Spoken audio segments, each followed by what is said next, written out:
everybody says, hey, hunt it for a year first. And I'm not saying that's bad advice, but if you're in big timber, F that. Cut the timber. Cut it.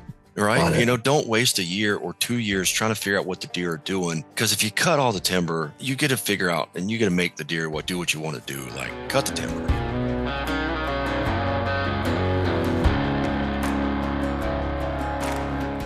Welcome to the Habitat Podcast, the podcast for wildlife habitat management, hunting strategy, and land stewardship. And now, your host, Jared Van Hees. Welcome to the Habitat Podcast. Welcome back, everybody. It is a cold, blustery January day. Mr. Hutch, how are you today? I'm cold. That's what I am. We've already canceled school up here for tomorrow. They canceled yours too? Yeah. Crazy. I want to go to school nowadays. My kids have gone. Let's see, we had a snow day Monday and Tuesday. They went for all day Wednesday and then a 3/4 day today for a teacher in service, and now they have tomorrow off. Oh, my Lanta. Yeah. Mom's ready to go to kill him, I think. Been home with them all week. So I believe it, man. We had a snow day last week, snow day this week, but I was talking to Nate Roosevelt earlier. He said the same thing. They've had 3 snow days this week, and it's just -5 tomorrow at the time school starts. So that's what they're yapping about. Yep. I don't blame them. I mean, it's the standing out for the bus and all that. So I get it. Yeah. Toughen up a little bit, though. We have a great guest today, our good buddy, Mr. Joel Williamson. Joel, how you doing today, bud? I'm doing great. Happy to be here. Are you getting hit with this crazy storm down there? Yeah, we are. And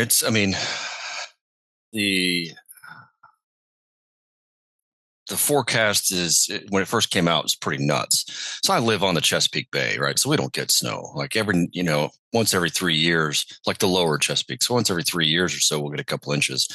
Forecast originally came out and they're calling for 20 to 24. And it was like, what?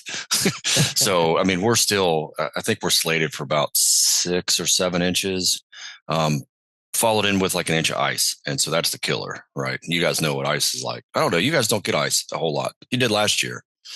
We will from time to time, but yeah. You get a 1/4 inch of ice. You start bringing down trees, and so they're calling for an inch. Like it could be a mess.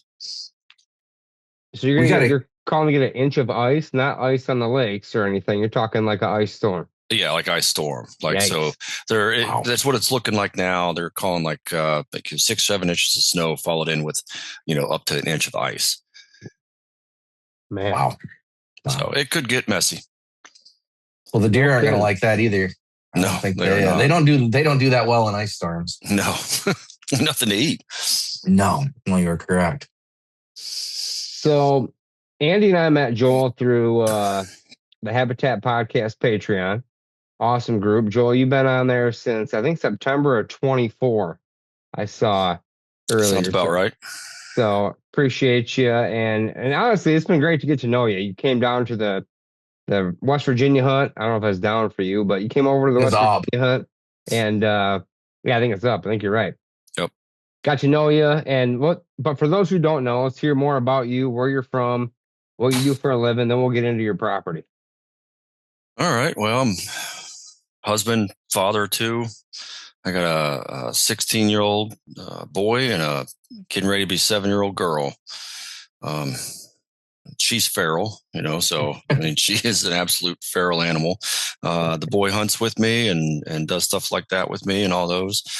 I'm a federal civilian. I work for the Army and born and raised in Virginia out on if you look at Virginia on your map and you pretend it's a duck flying west, I'm out towards the eye, right? Like I'm way out there near Tennessee, Kentucky, West Virginia. So I was about 30 minutes from, any one of those states. That's where I was born and raised out in the mountains, but I live out there on the coast now, all the way as far east as you can get out in the Hampton Roads area. I think that's me. What else you need to know? Well, I know you like to do a cook-off every year. I want to hear about that cook-off. Yeah. So I want to come down to that sometime. Well, we just put the date on the wall for this year. It is May 16th. It's a crawfish boil. So it's one of those that, in my times in the Army and my work now, just traveled a lot and spent some time in Louisiana and got to like crawfish. And then had a guy that came work for me that's from Louisiana. And so one year we said, hey, we're going to do a crawfish boil. We'll bring some crawfish up, because that's just not something we have here. We have crabs and everything. And so we did it, started small, invited some friends over, and started with like 30 pounds. And then next year it's like, well, let's do it again, and 60 pounds. And, I end up getting up to about 400 or 500 pounds of crawfish. And I think 300 people is probably the upper limit throughout the day. And we run from like 10 a.m. to 10 p.m. Just cooking crawfish and barbecue and, everything that goes with it. So sausage and potatoes and corn. And it's a good time. Everybody brings tents and we get in big bounce houses, inflatables for the kids. It's a big family event and do that every year. So we just put that on the calendar. And this is going to be year 15 of doing our annual crawfish boil. Now, where do you hold that at? At my house. Wow. Okay. Yeah. When we first started, I lived in an HOA, and that was about 4 years of that, and it was all they could take. So they were happy to see me go, and I was happy to oblige. So, I'm down here and I got about 2.5 acres, and we just let people park wherever they want to park, and invite the whole neighborhood and everything like that. They all show up in golf carts, so we don't have to worry about them parking. But so it's it's a good time. We always get out and I got up here and sing the national anthem at the end of it or towards the end of it. So all the men get out there and sing the national anthem every year, and it's a good time. So, I love it. Every year leading up to it, I'm like, why do I do this every year? And then you do it, and it's like, guys, this is fun. It sounds like an amazing time. 300 people, we've leveled out to about 150 or so now. So we got, and I don't do 400 or 500 pounds anymore. I do about 250 pounds, something like that. So, and where do you get that crawfish from? I've done everything, you name it. So when you start small, I used to just fly them in live. Then it got too much. Then my buddy that used to, from Louisiana that works for me, he went back to Louisiana. So he's drove them up before. I've drove down there, picked them up, drove back from Louisiana, which is 16 hours. I've done that in 2 days. Rented a truck, so I didn't put the miles on mine, and drove, picked them up, came back. And one time I had a work trip down in Austin, and a guy I was taking with me goes, "Hey, you want to drive a truck back with me?" I'm like, "No." I was like, what are we talking about? He goes, I just inherited a truck from my wife's grandparents, and it's like just south of Austin. He goes, I want to pick it up, drive it back. I'm like, do you understand how far that is? And we're talking 20 some hours. He's like, yep. I was like, I don't want to do this, but I'm not going to make you do it alone. And I started looking at the calendar. I was like, you know what? We're going to shift this trip by a week, and we're going to swing by Louisiana and pick up crawfish, and then drive them back from there. So I'll tell you, we've done a little bit of everything. Last year, and I guess the year before too. So the past 2 years, I found a local dealer here that they stock crawfish. Just kind of stumbled upon it, and I've called people before. They're like, "Yeah, we got crawfish. Like, what you want?" And I'm like, 250 pounds. And most times the answer is, "Yeah, no, that ain't happening." But they said, "Yeah, we can do that." So I get it through a local person here, and it's not too bad. That's amazing. But they bring them in from Louisiana, so okay. And they're always fresh. They're not frozen. Oh, they're live. Yeah. 250 Okay. pounds of live crawfish. You open a sack and they start crawling out of the yard. So, what else do you have with the crawfish? Do corn and shrimp, or some shrimp, but we'll do corn and sausage and potatoes. Every now and then we'll just throw some other stuff in, like mushrooms, or we've done some artichoke before, where you just leave it in the can and just rip the label off, pop holes in it, and cook it in there. But then we do a lot of barbecue too. So, I usually hit between 8 or 10 pork butts, and then hot dogs and a bunch of other sides and stuff. Just kind of cook out. Andy, Nice. we got to bring him to ice camp. Well, I'm thinking we take the mobile deer camp down to on May 16th down to Virginia. Hey, Yeah. you'd fit right in. We have people show up with campers. Like, it's not, we'll usually get a couple campers a year. Someone's like, "Hey, bring my camper." Yeah, absolutely. I've had people pitch tents in the backyard and say, "I'm sleeping in the tent." It's always it's fun. I love it. I had to start putting an end date. It didn't used to have an end date. It's just like, it goes until it's over. And eventually after 4-wheelers in the Chesapeake Bay and things like that, it's like, all right, we're going to put an end to it. Nothing good happens after 9 o'clock. So we're going to end it at 10. Whoa. 4-wheelers in the Chesapeake Bay. I got to hear this story. Well, it's just, so I live on, like I said, I live on the bay, and I've got an inlet next to the house. I got about 150 foot of frontage, and it's somebody just a little late in the evening and went to someone in the neighborhood, take off and get on the road. And they didn't get on the road, and they went right off the ditch and into the bay. And luckily they didn't end up underneath it. So it was, they were getting ready to try to figure out how to tow that out. And I'm like, you know what? I'm going to bed. So, I've been there, but with snow and snowmobiles, not 4-wheelers. Yeah. But All right, let's get into bring the life jackets to the crawfish boil. Sounds good. I'll I'm take probably you gonna guys out make on you the wear boat. yours immediately. Yeah, I'm gonna wear mine and a helmet. Yeah, we'll take you out on the boat. It'll be a good time. Sounds like a plan. Well, let's get into talking about your farm or your place, the mountain. Yeah. Well, yeah. Let's hear like why you have the mountain, where that came from. Like, go back to the beginning. Mm-hmm. Oh, okay. So I didn't grow up hunting. I didn't. I grew up with a single mom, 4 boys. They didn't hunt, so we just didn't. We didn't grow up hunting, even though we were in the mountain. Everybody else hunted. It was one of those schools that you kind of hear people showing up. Everybody had shotguns in the back of their truck, and we were closed for the opening week, the whole week of school. They kind of coincided it with opening week of rifle. And that was just, everybody hunted around there. I just didn't do it. Just never got into it. And so I kind of forced my way into it. I was probably 16 or 17. I'm like, I really, now that I know I can drive and I can do those things, started hunting with my brother's father-in-law. And so he married his high school sweetheart, and he started trying to hunt with him. And my brother's not really the type. He shoots things with cameras now, but I tagged along. So started doing that and hunted for a few years and got out of it for a couple of years. I was in the military and doing those, and got back into it a bit when I got back. And really when I'm, got with my current wife, her family hunts. They're big hunters, and they do nothing but hunt. So got back into it then. And that's been 16 years. But that's when I really got back into it. And one thing I just sort of missed was, having a deer camp type thing. And hunt the family land. I don't have a lot to hunt out here. I've hunted some military posts out here, which some of them do pretty good job with their wildlife program and how you do it. But again, we're out here on the Eastern Shore area, or not Eastern Shore. That's Maryland-ish, but out there on the East Coast. And so the deer hunting's just not the greatest in a lot of these places. And it's Hampton Road, so it's city, and so there's just not a lot of space. So I'd hunt at the in-laws, but it was one of those places where they highly manage it. 1 buck and this and nobody else, and they have some land, but then we buy into a larger or larger hunt club, if you will, mostly family. There's a couple of their close friends that are in there, but I've got all these friends at work, and they're in the same boat that I am without places to hunt. I said, I always just miss the deer camp type feel, and so I was going to buy a place.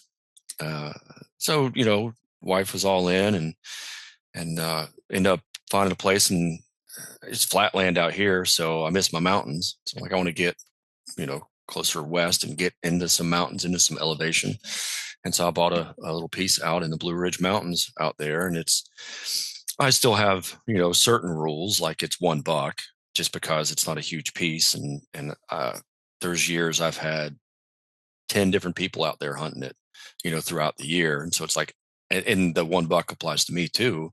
So if I shoot one, well, I'm not going to shoot bucks for everybody. So I got kids that come out there, but it was really just a place to hang out and have a little deer camp type experience. That's really what got me into buying that land. And it's not a big piece. It's, the land plat shows it. I don't want to say it's like 17, but that doesn't measure elevation. It's closer to probably 22 because it's nothing but elevation, up and down, up and down, up and down.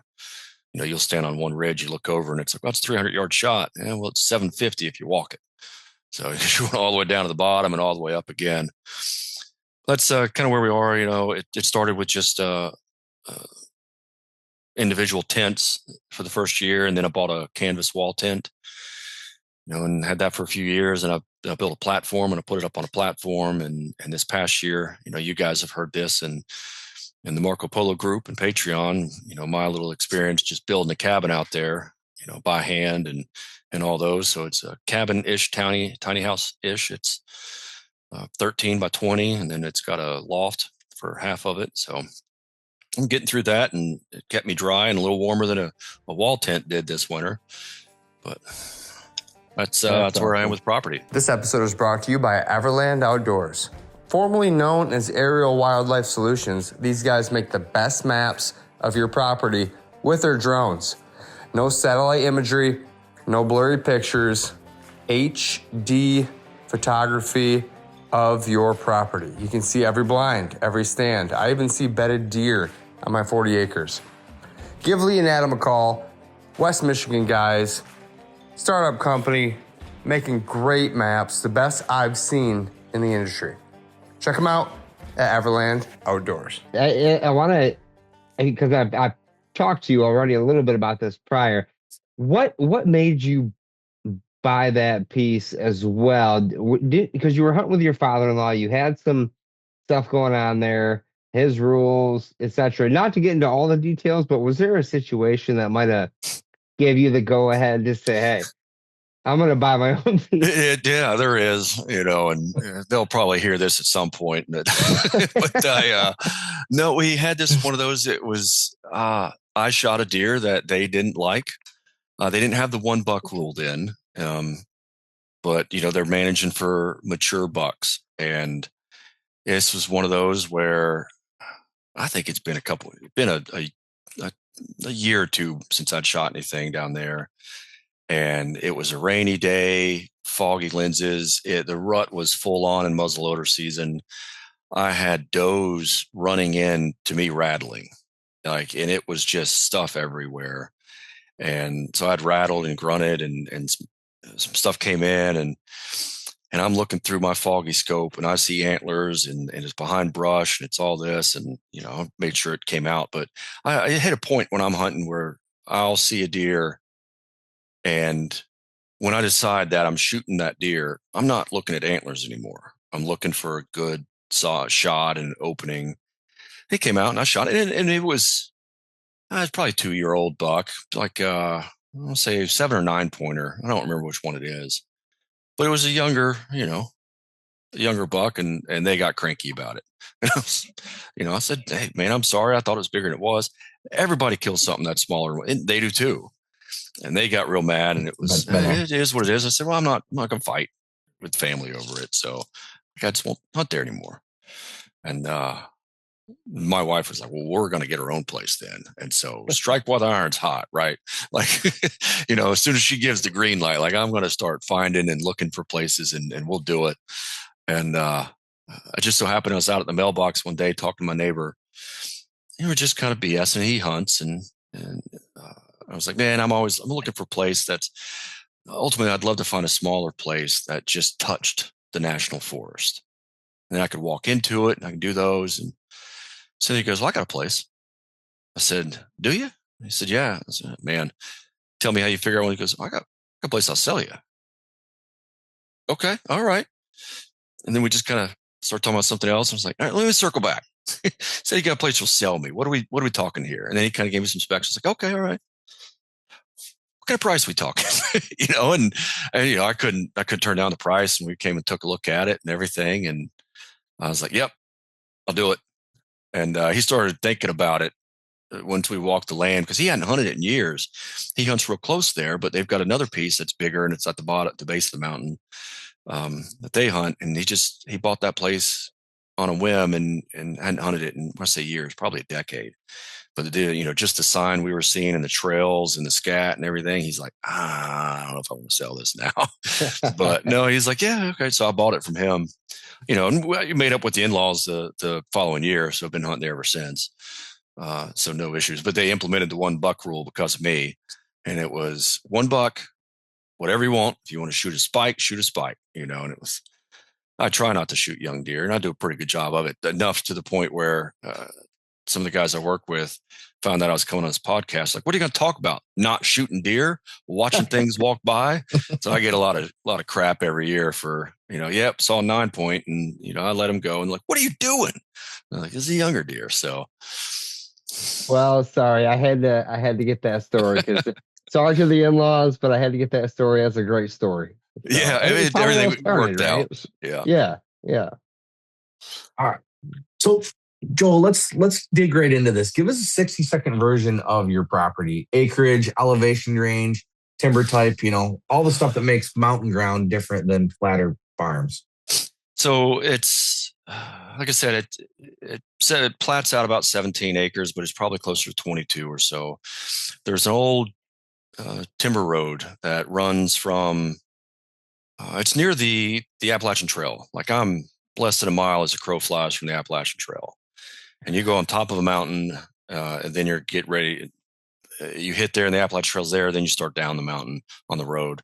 You get down a little bit. You turn off an all logging road. I'm talking a mile or so away, and then that logging road goes up to the top of the mountain, and that cuts my property in half.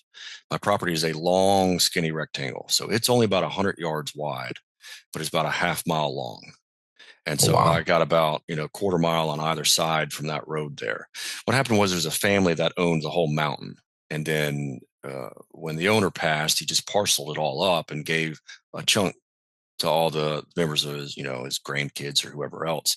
And so they ended up being a bunch of skinny, long tracks. And so again, very narrow, but the people on either side didn't hunt it. And so it hunts a lot bigger than what it is. And right off the road, there's a little flat spot that somebody cleared at one point for a dozer. So that's where my camp is, right next to that road. But you go from camp, you go up 150 yards or so, and then you're on a ridge top. And that's the main ridge that runs down. You can drop off that ridge into a deep holler from there, and then you go up again on the other side, and you end at another ridge. And from that ridge, there is a piece of national forest that touches the corner. I've never been into that. I hope to God I never go into that. It is probably a 55-degree drop hill. Like, there's no way I'm ever bringing a deer up out of that. Like, I'm taking it down and packing it out that direction. And it's probably a 800-900 foot elevation drop down that side. And it's been cut before, probably a decade ago. So it's pretty thick and nasty. So I don't hunt down there a whole lot. And then when you go the other side from the road, you go down, and I got a couple spring heads down in there, and it's a draw-ish bowl that feeds down to a creek at the bottom. The whole way down, it side hills on both sides of that 100 yards, the short width. And then I go up another one that's pretty steep, but shorter, 75, 100 yards up, but, probably a 45-degree. And there's another ridge there. And then on the other side of that's where it drops down the national forest. And you can go all the way down to the river down there if you want to walk it. I mean, I've never done it, but it's probably a 900,000 foot elevation drop. Something runs off that side, you drag it down to the National Forest Road and call somebody, send a text message and hope it gets through because you don't have signal in most of these places up there. Man, it sounds peaceful. It is. That's one of those. There's very little cell service. My wife gives me crap, and it's like, well, there's no cell service. I think I screwed up at the end of the season this year. I went and got a Starlink Mini, and so now I've got service at camp. But yeah, it's peaceful. You get out there, and you can't get on your phone. You can't do anything like that. So I think I see more deer that way, just because you can't play on your phone. But again, it's narrow. But I mean, we've hunted it with 5 or 6 people, and you're not hunting on top of each other. So it hunts a lot bigger. And then I've got access to hunt some of the land adjacent to me on either side that they've given me permission to hunt and everything. And it's big woods too. So very little pines, hardwoods. I timbered a good portion of it. And you all have heard all those stories and the horror stories. But it is big woods, and the national forest is big woods. It's all just big timber up there. There's no ag close. Not much anything close.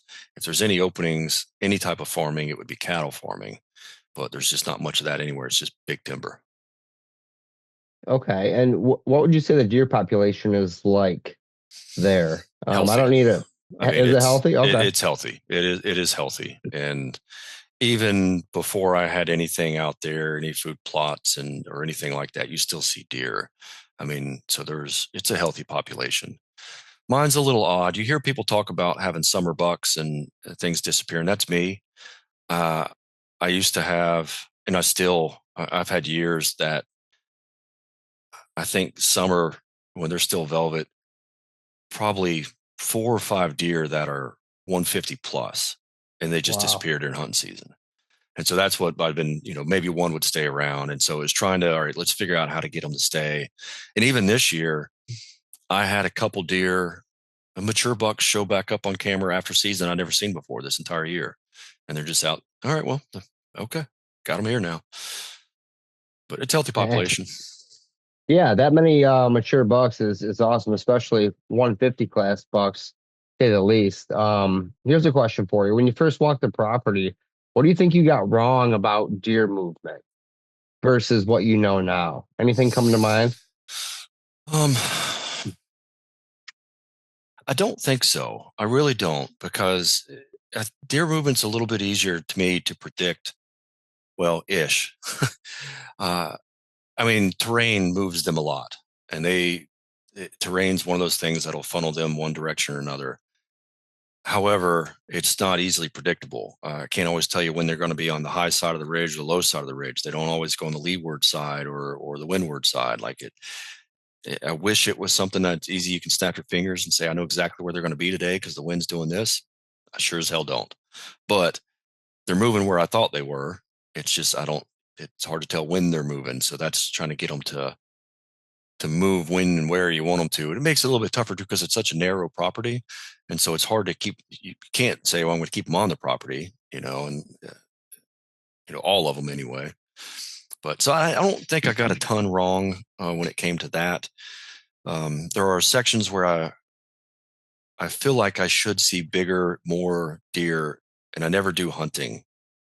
I told you that first side where it's got the really steep national forest that I don't go down into, it feels like the deer should be pouring out of there. And anytime I hunt it, I've never got lucky, never see much. And I think a lot of it is access. I think I just screw myself up going in there, because one of the other things, not just that's over, but there's another knob that's a laurel thicket and the mountain laurel. And so I think they're in there a lot and they can see you come in. It's not an easy way to access that section. So I thought I'd do better on that side and just never have. So you might have mentioned this already, but with your thing being only 100 yards wide, is that now, is the national side on one of those like long sides, or do you have neighbors on either side? No, I have neighbors on either side. National Forest is on one of the short sides. The neighbor below me, it was an older lady that owned it and never once came out. She passed a couple years ago. So I was looking at trying to buy it. The guy was asking way more than they should have. 3 times, per acre what I paid for mine. And I kind of called the realtor and I was talking about it. I was like, yeah, your price is just too high. And he was trying to sell me on it. I'm like, buddy, he's like, well, you got this over here. I was like, have you walked that? He said, well, no. And I'm like, I've walked every inch of that property. Like I own the one next to it. I said, it's worth more to me than it is anybody else. And I said, that's no way. And I said, if you get that much for it, I said, sell mine next. He said, what? And I was like, sell mine next. He goes, are you serious? I'm like, I'm absolutely serious. I said, if you can get, 10,000 an acre for it, I said, sell mine. I said, I'll sell mine in a heartbeat. He's like, okay. Ended up a guy bought it that owns the lot 2 lots below that, but he doesn't hunt either. And so he bought that and he still didn't hunt it. And I met him, several months after he bought that one. And I just had a survey done and realized that I had a couple deer stands that when I put up, I thought were on my property. They weren't. They were on his. So I told him, I said, hey, I just had a survey. I got a couple deer stands on your property. I'm sorry, I'll get them off. He goes, nah, you're fine. Good enough for me. So I can hunt that, and I can hunt, pretty much anything below me. And there's another guy that'll hunt, but like once a year. And I can hunt a little bit above me too. So I can definitely hunt other land that's out through there.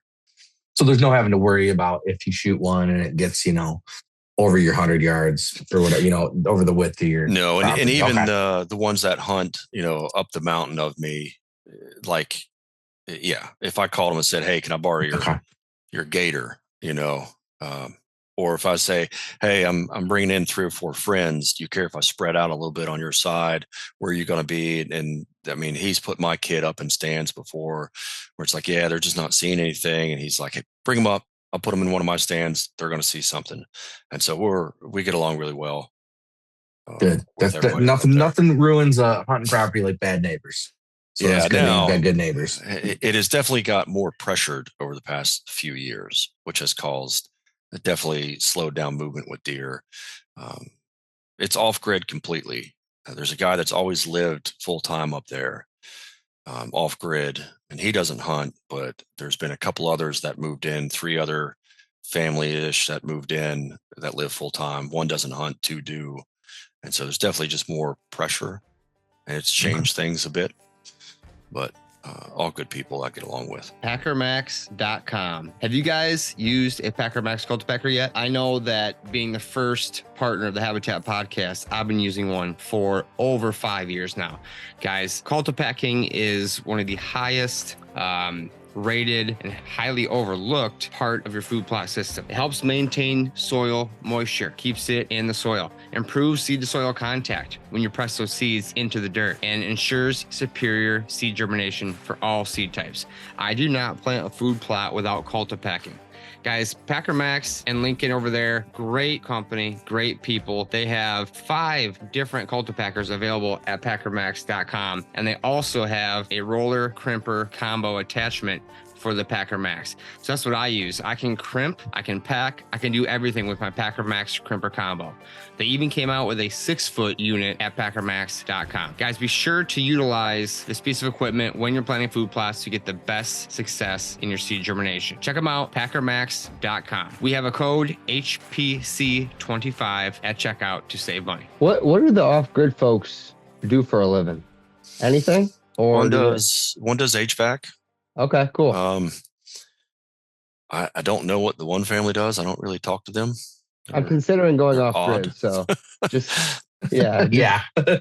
Sounds appealing sometimes. It very does. Yeah, the other one's retired military, and his wife's disabled, so they get a little bit from that. I mean, but I think he says he said he goes to the grocery store once a month. Like, it's his whole goal. Like, he's got goats and animals, and he sent me pictures a couple weeks ago slaughtering hogs, and that he didn't raise hogs up there, but got hogs from somebody else and slaughtering those. So his whole thing is he goes to the grocery store once a month and tries to spend less than $250 at the grocery store. So they don't do much, but the other guys does some HVAC and stuff.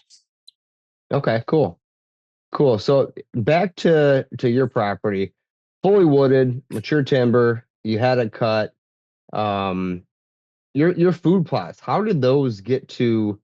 Well, first of all, where are they? How large are they ish? And like, did you put those in by hand? Like how did those go in? So it was full timber, and it took me years and years. I was on a waiting list for a timber guy for 5 years. Good guy, just never could get time to it. It's a small piece too, so he's got to be in the area and ready to go. Ended up getting the name of another guy, came as excited for it, and said, "Yep, I'll do this, and let's sign a contract." And had a game plan, and didn't have everything in the contract. And my whole goal was to clear cut the ridge tops and put food plots in there. Long story short, the guy timbered half of what he said he was going to. I got one ridge top, the close one to camp, clear cut, and cut some good roads in, but then got another bigger job and high graded and pulled out.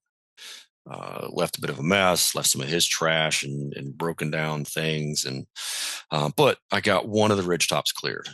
I wanted that back, I told you, that far side that I never have any luck with. I was going to clear cut that whole hillside over there and just let it get thick and not plant anything and just make it bedding. And they didn't touch anything over there. And they didn't touch anything on the other ridge next to the national forest. And so the first ridge went ahead, and it's all, I don't have any equipment. You've heard stories of me planting trees up there. For bare root trees, I dig 2 holes. I dig 1 hole for the tree, and then I got to dig another hole to get dirt to put back in because that takes so many rocks out. Like, it's awful.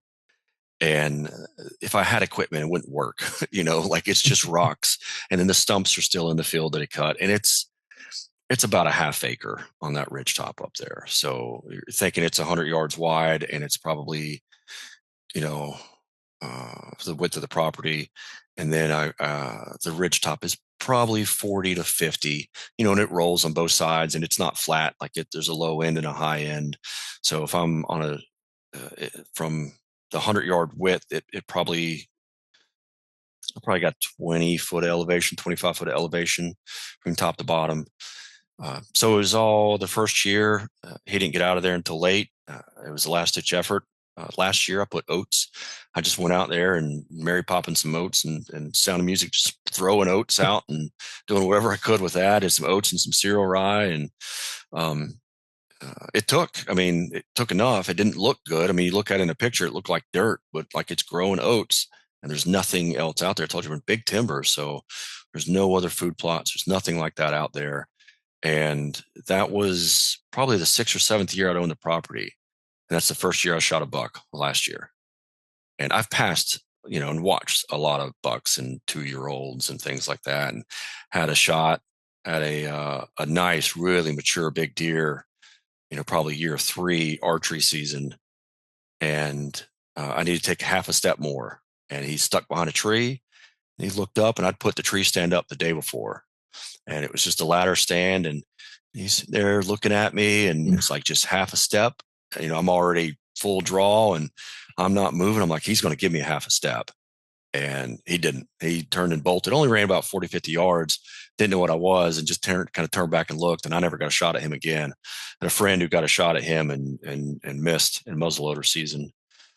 And but I've had friends, and my son has taken a buck off there before, and friends' daughters had taken bucks off there before, but I'd never shot one. And just those oats last year was enough for me finally to pattern one at the end of season. And it was January 1st last year, I think, like the last weekend of deer season. And I took one, and I think he taped out. Well, he's broken, right? His main beamer's broken. So he went out I think he was 133 inches broken, and it would have been about 143, if he hadn't broke it off. And he broke that off 2 weeks prior. And I got him on camera, but I didn't even know he broke it until I went to pick him up. Because at that point he pops up on camera, and I know who he is. There's no looking at him anymore. But yeah, so that was my food plot last year, and it was just enough. This year, spring did pretty well. Like, cereal rye came back, and then I got rid of that, but I used Nitro Boost in the spring, and came in pretty good. The deer used it and did everything. And like everybody else, we had a rough summer, right? We had just droughts and everything. I put in the carbon load, and it never really took. Some of it came in, deer ate down some other stuff, but it just didn't take a whole lot. I threw some last ditch effort with some Milo and birdseed, right? I went out and bought generic birdseed from Tractor Supply, and I chucked that in some edges that I didn't put in the carbon load. So I had some Milo and things like that come in, but the spring did well, and they ate it down, but the fall just didn't take very well. So it made it a little bit tougher to pattern deer this year. Okay. So I got a question for you. If money's no object, time's no object, what would you do to your property to make it the ultimate whitetail hillside? I'd cut the rest of the timber that the guy didn't cut. And I'd get rid of rocks, right? So I would get rid of the rocks so I can then actually use equipment and put food plots in better, more like that. No money, no object. Yeah, I think that's about it. I mean, when I clear that other stuff out, I really need to get the bedding on that one side. I think I'm just going to give up hunting that side just because of access, but I need to make it bedding. And so I can get, really try to get them staged more, maybe keep a few of those mature bucks around instead of leaving. And I had 2 this year. I had quite a few mature deer this year. And 2 that stayed the entire year. Spoiler alert, I didn't kill a buck this year. So it was a rough year. It was just one of those that they were there and it was always at nighttime and other people hunting there. It was just and I talked to a bunch of people around here too, and they're all saying the same stuff, like just a tough year where they weren't seeing the numbers. And my neighbor, he said he hunted his place, like I hunted 12 different days, haven't seen a deer.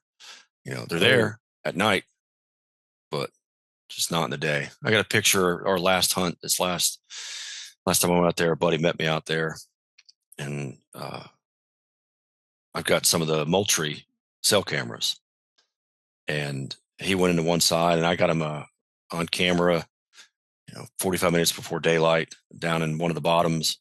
And I went up to the ridge on the other side. And the same time he passes that camera, 30 seconds later, there's one of the big mature buck up on the other ridge watching him. That's right where he was walking into. And he just stand there and watched him walk in, 45 minutes before daylight. And once everything kind of cleared, daylight came, and I said, bad news, bud. And he goes, yeah, I jumped one on the way in. I said, which way did he run? He goes, over here. I was like, it was him. I said, what do you mean? I sent him the picture. He's like, God, you got to be kidding me. But that was pretty much our year when it came to that. Just that right there is a prime example of why I hate hunting mornings. Right there. Yep. Right there. Nail on the head. Yep. Yeah, it happens a lot. The topography doesn't help you there, and the sound that travels, all the way through there like a auditorium is just, it can be tough. And you were talking about all the rocks you have. You mentioned that a couple times now. I was laughing thinking about our Patreon group when we're talking about Andy's doing 60 trees in an hour and a half or something. And I think Joel's words were, Joel, correct me if I'm wrong, something about putting something in a sock and beating us with it. Yeah. Every time we talk about every time you guys talk about planting trees, about 60 an hour, or 30, a tree every 30 seconds, I want to fill a sock full of pool balls and just beat you guys with it. It'd take me a day to put a dozen in, and hard labor to do it. Last year I put in a lot of trees, hundreds of trees. And if you do it the right way with a protection kit, for Morse Nursery and those, that's when you got to dig it down deeper and make sure you get the fertilizer pack. And I would have to dig holes to get the ground staples into the ground. That's, you guys laugh about me complaining about the rocks, just the little garden staples. I would have to dig a hole just to get the staples into the ground. That's bad. So, yeah, it's bad. That's bad. What kind of trees you put in this year? I ordered a bunch from Virginia Wildlife. So American chestnuts and some hybrid chestnuts. And they've got some chestnuts. They call them American, but it's not like the Dunstan that are like 50-50 or 70-30. They've crossed them back and back and back. So they're like, I want to say, like 15/16 American chestnut. So almost true American chestnuts. So I put in, a number of those, and then, but hawthorn and black cherry and a couple different types of dogwoods and persimmons, oaks, bur oaks, some pine trees. I put in some pines and some aspen and things to kind of for some thermal cover. So I tried to do a little bit of everything when it came to it. And when I started planting those hundreds, I didn't put the protection kits on them. And so a lot of them did not make it, especially if you pair it with droughts and things like that. But so that was this year. The year before I did persimmons and chestnuts. And so I got some chestnuts that are up out of the tube now. They're on year 2, and I got a couple that are probably 8 foot tall just on year 2. Nice. Okay. That's great. Now you've been doing stuff from seed as well, haven't you? I have. Yeah. 2 years ago, I grew everything from seed. Okay. Everything I put in there. Some of the ones I grew last year from seed, and I got some seed in the fridge this year Okay. too. Take us through like how you do that. So it's stratify them, stratification. A lot of them are different. We talk about this a lot, to no end in the Marco Polo group, where somebody's get some of those, and so it's cold stratify them for the most part. Fruit trees, mast trees. So you get them, you wash them off, you float test them. If they float, they're garbage. You chuck them out. Pat them off, and you put them in a container with moist peat moss or paper towels, and you put them in the fridge, and you keep them stored in the fridge for several months. And once they start to kind of root and everything like that, you take them out and you plant them inside, plant them outside, stuff like that. I planted mine. If I plant them here locally first, I do tree pots. They're 11, 12 inches deep, probably only 4 or 5 inch square at the top. And it's just so you can get those long tap roots down in there. They're cheap. I mean, you get 100 of them for $12 or something like that. It's just real cheap, flimsy ones. I'll put those in a tote, fill them up, plant them down in there, and then just transplant those when I go up. But stratification, it's fairly straightforward, honestly. You rinse them off and make sure you'll check them a couple times during the winter just to make sure they don't get mold on them. Like chestnuts are really prone to mold. So you just take them off, wipe them off, rinse them a little bit, put them back in. Okay. So is it as hard as it may seem to grow trees from seed versus buying from a nursery? What's your confidence level on the average guy like me listening to the podcast on growing from seed versus spending the money at a nursery? What's your thought there? So like you have to babysit them, you got, is it a pain in the butt, all that stuff? It's really not that bad. If you're going to grow them from seed, I want to say I ordered seeds off Facebook. I've collected seeds from the woods. I took some, I don't know, chestnuts this year. I was going to say, I thought I took some from Scott's, but I think I left all those with Scott. I took some chestnuts from a neighbor down at the in-laws, has some chestnuts, so gather those, do that. Like most of the seeds that I gather, I probably have better than 80% success rate germinating and getting them to grow. The risk really comes in once you put them in the ground. Can you protect them? Because they're smaller than the ones you get at a nursery. Nurseries, they've got them locked up and caged and everything like that, so things aren't ripping them out and eating them. But you plant a young chestnut, I grow it at the house, get it 4 or 5 inches out of the ground, you go plant it in the woods, something's going to pull it up and eat it. Like, so that's the hard part. Growing it from seed, honestly, I've had great success with it. It's fairly straightforward. They're cheap, so you can get a whole mess of seeds for next to nothing. And so even if it's only a 50% success rate, you still great success. Yeah, I think if you have, the way I look at it, if I have a good supply of cheap tree tubes or tree tubes that I acquired budget friendly where I can afford to have a lot of them, to avoid the deer ripping them out of the ground or squirrels or rabbits killed me here when I was growing chestnuts in my yard. I didn't fence them off years ago. Something like that. I think if you have the time, you're going to keep the place for a while. You got a bunch of cheap tubes, or you can buy some tubes on Facebook or something. They're protected-ish for a while, right? So yeah, growing them at the house, like I said, I put them in those containers, put them in totes or cardboard boxes, and I set them in raised garden beds that I have. And I just wrapped the whole garden bed with chicken wire to kind of keep squirrels and stuff out. And I mean, I had great success doing that. I've also planted seeds directly in there, cold stratified them, plant them directly in the ground out on the mountain. Success rate is super low when it comes to that because things just rip them up and eat them. And so even after they've already sprouted tap roots, I put it straight in the ground, and I don't get a whole lot of luck doing that. Hey guys, Al here, Vitalize Seed. I hope you all are doing well. So we got a lot of new things happening at Vitalize this year, and I wanted to highlight some of those. First off, we got a brand new website. We just added a chat feature to that website so you can get your answers to your questions in real time or as fast as possible. Those actually come directly to us, so we can answer those questions, as well as has some auto answer features for those frequently asked questions. So trying to further increase the customer service that we offer.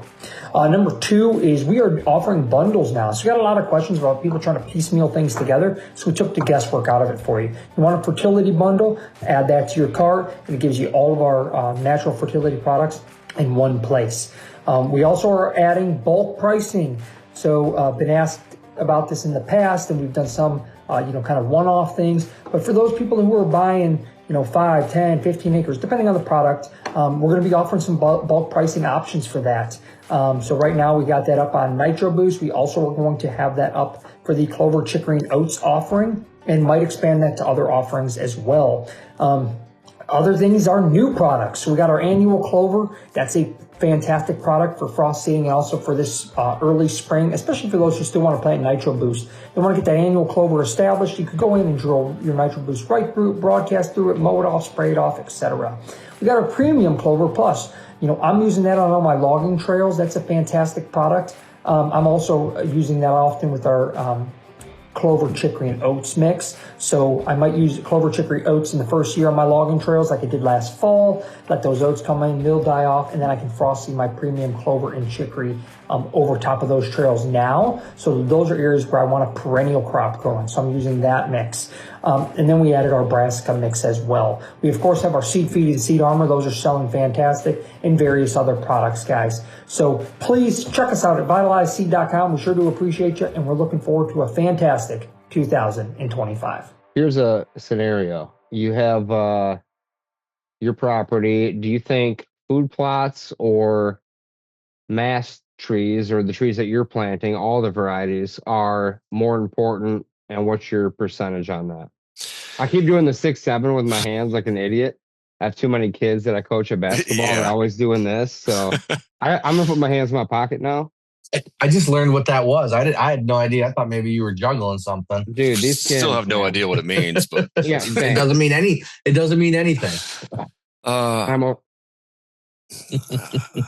So anyway, I want to go on a limb, and I think food plots will be more important. I can't tell you for sure because I don't have, and I didn't mention I've planted a bunch of apple trees and pear trees and things like that as well, but I don't have any fruit bearing trees yet. I've got a couple persimmons up on the mountain, just natural persimmons, but it's big woods. There's acorns everywhere, and so fruit trees I think will help a lot.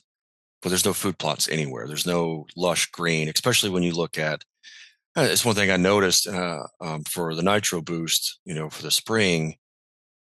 I kept walking around. I was like, what is that? I don't understand what type of, and then I realized it's sunflowers. None of them made it over 7 inches tall. They just mouthed every single one.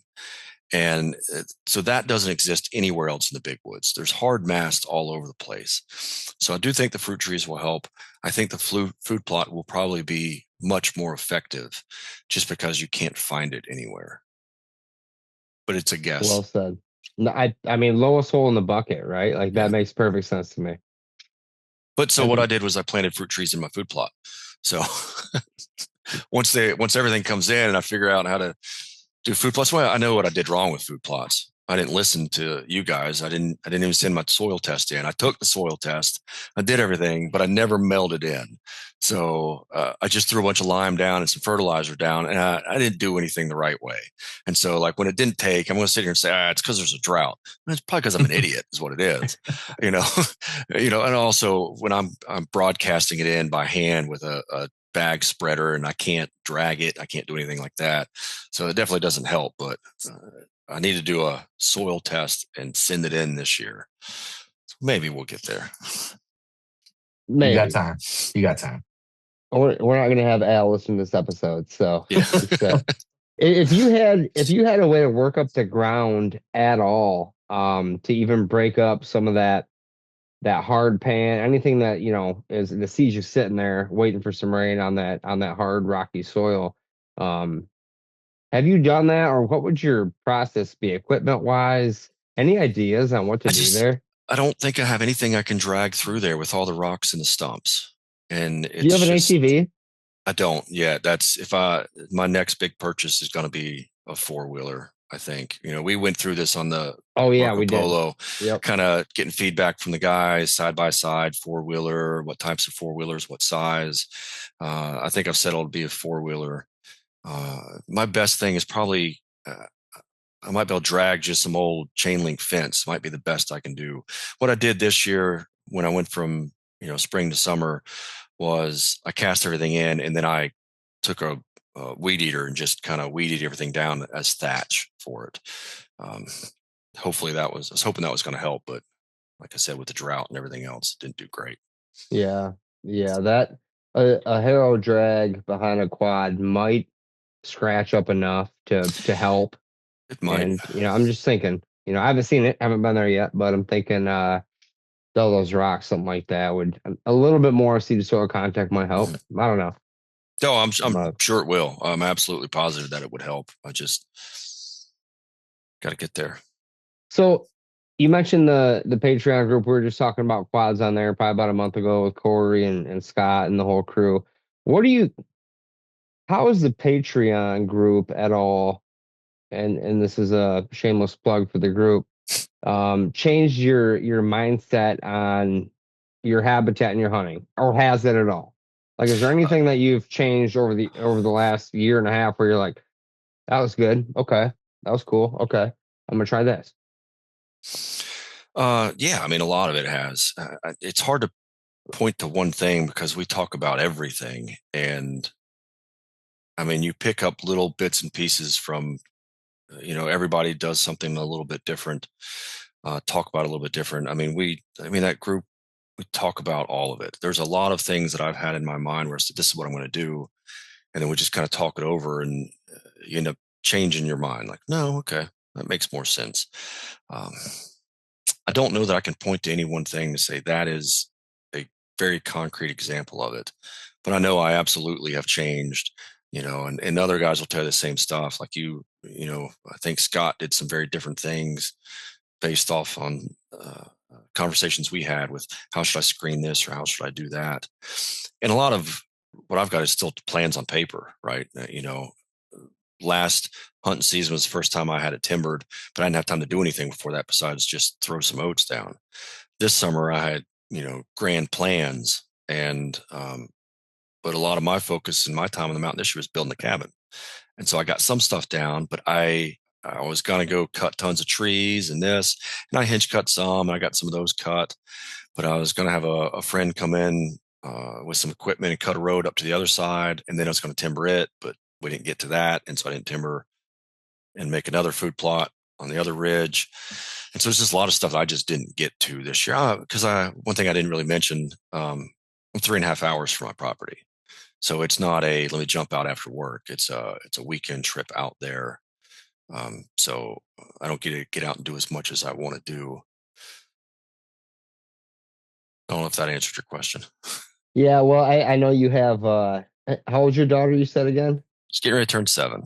Yeah, so my son's 7, so I understand. And oftentimes she's in the back of your truck when you're doing the Marco Polo group. I'm on the way to the mountains, so I understand the how do I say this the right way? The good challenges you might have with trying to get shit done, right? Yeah. Like, and then with young kids.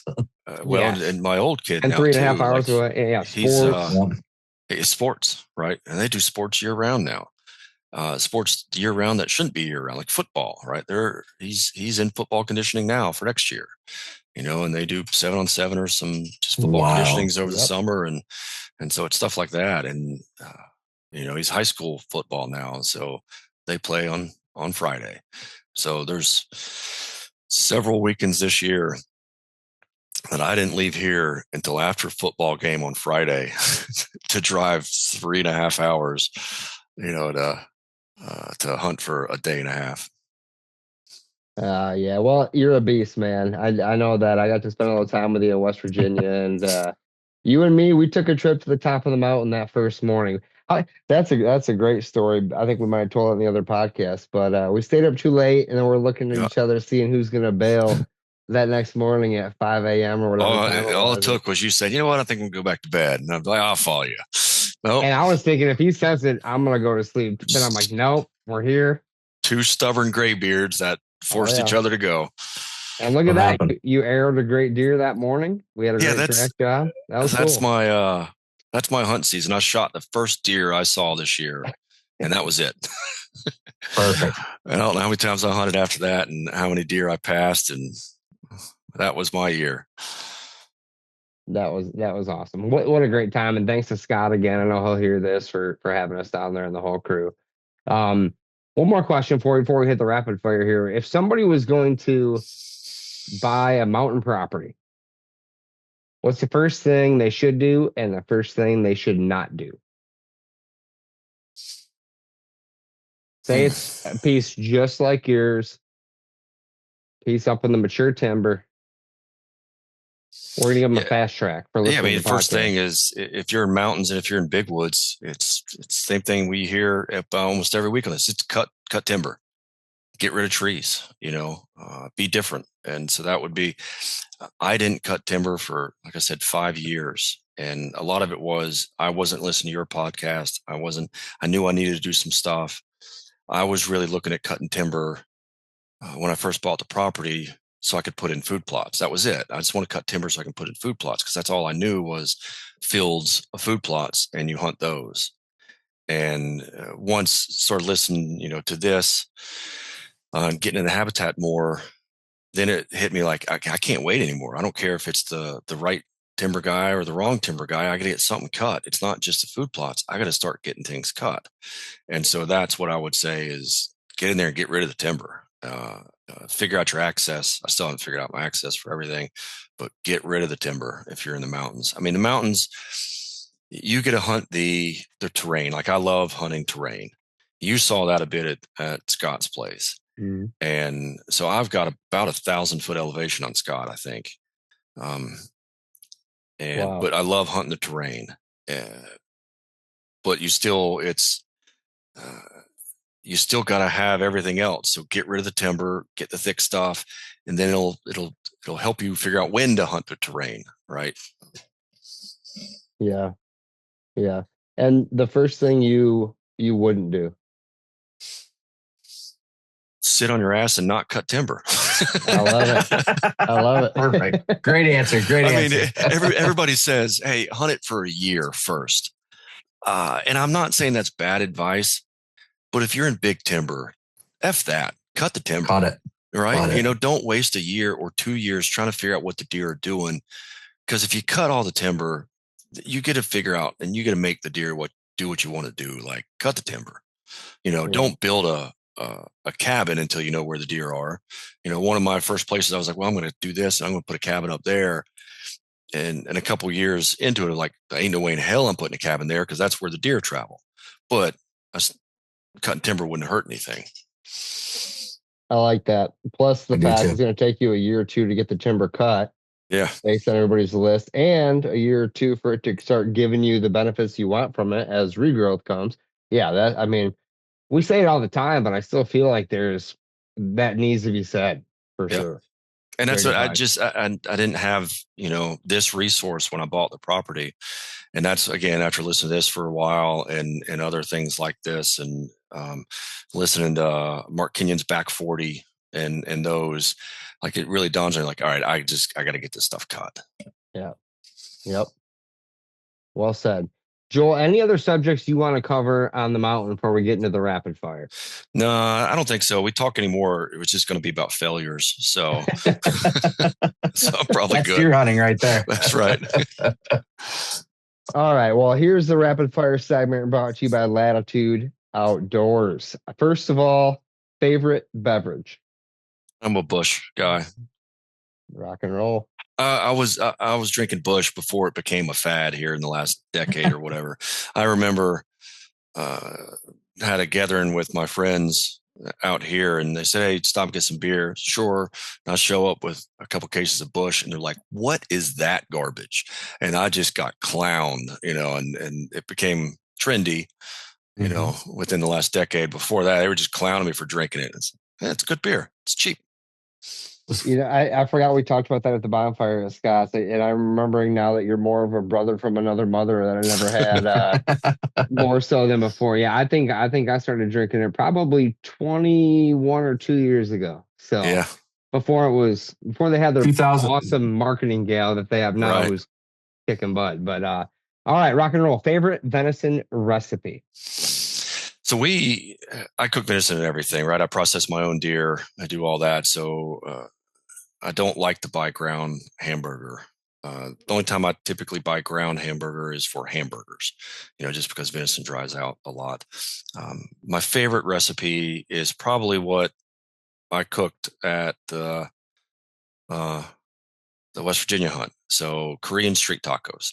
I like to take a roast and do Korean street tacos in a crock pot and pull it and put on taco with some, like a slaw and maybe some, quick pickle, like little miniature pickles. Throw a quick pickle on that. That's probably my favorite one. We devoured those. Yeah, those were good. It never lasts. I did Those that were- once, so I don't Holy think cow. I don't think I mentioned this there. I did. My wife loves that. It's one of her favorite meals, and I cooked it once with beaver, and I didn't tell her. I didn't tell anybody until we were done with dinner, and so No it was a way. whole pot roast of beaver, and they absolutely devoured it, and they loved it. And I called everybody back in once we'd cleared the table, and I said, "I just want to let everybody know that was beaver," and they just kind of laughed, and I looked down like, "Wait, are you serious?" It's like, "Yep, that was beaver," because I've been trapping beavers the whole year and stuff. And my son's like, "Okay." My wife was actually, she's the only one still eating. And I think she was on her third trip back, and she took another bite, eating it. She went to take another one and she just set it down. And she's like, I can't eat this now. And she's like, "I'm so mad at you."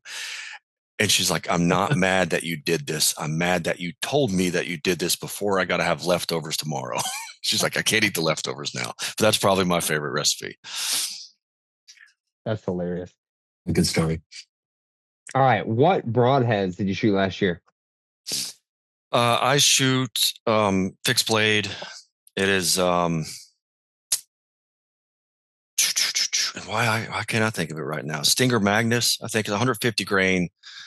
Two bleeder blades with it as well. But cut on contact fixed blades. So big, heavy cut on contact. Okay. Have you ever ridden a deer down a hill on your steep terrain? I have not ridden a deer down. We about had one ride us down, We make almost us ride did. down at Scott's. I've thought about it before. I thought about it last year when I shot that buck at the top, but it's always easy going down. That's why I will honestly shoot deer and not shoot deer on that mountain based off where they are and the time of day. And it's like, if it goes that direction, I just don't want to deal with it. I really don't want to deal with it. And so like when I'm shooting does, there's times that I go out intending to shoot a doe, and I've shot a doe a little further back on purpose because she's facing the direction I want her to run. And if you shoot a deer a little bit, back a center line, they run where they're facing. If you shoot them front, they'll turn and run back the way they came.